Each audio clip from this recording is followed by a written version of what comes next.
dia, pessoal! Vamos à aula de hoje falando sobre doenças respiratórias crônicas. As doenças respiratórias crônicas, elas são doenças crônicas tanto das vias aéreas superiores como das inferiores. E são preveníveis e incluem a asma, a rinite e a doença obstrutiva crônica. Representa também um dos maiores problemas de saúde mundial. E existem meios de você contornar os sintomas ou preveni-los. Vamos então agora entender um pouquinho sobre cada uma. A bronquite. A bronquite é a inflamação das principais passagens de ar para os pulmões. A bronquite ela pode ser aguda ou crônica. A bronquite aguda acompanha uma infecção viral, afeta nariz, seios da face e garganta. E, geralmente, a bronquite crônica, ela tem efeitos a longo prazo.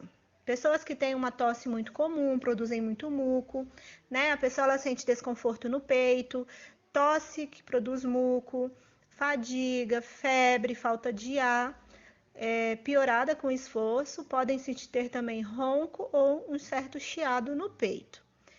As pessoas que têm bronquite crônica não devem fumar, beber bastante líquido, manter sempre repouso e usar um umidificador. O enfisema pulmonar, ele é uma doença respiratória grave que geralmente se desenvolve nos pulmões de quem já fumou por muitos anos.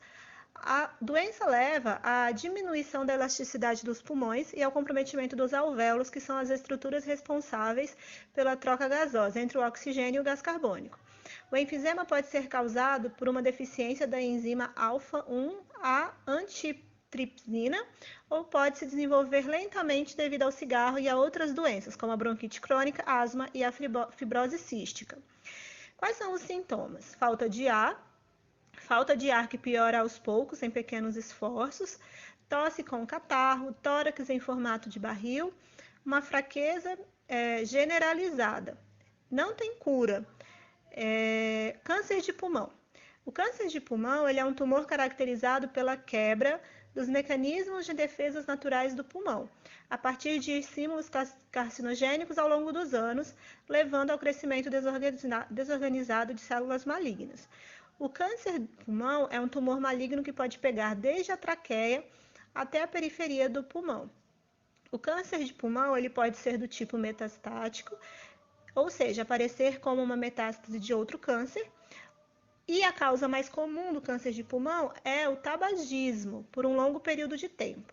Mas há outros fatores de risco, como inalação de agentes químicos, inalação de poeira e poluição do ar, e o fumo passivo, né? Quando você não fuma, mas você convive diariamente com uma pessoa que fuma. A tuberculose, ela é uma doença infecto-contagiosa causada por uma bactéria que vai afetar os pulmões, mas também pode ocorrer em outros órgãos do corpo, como nos ossos, nos rins e nas meninges.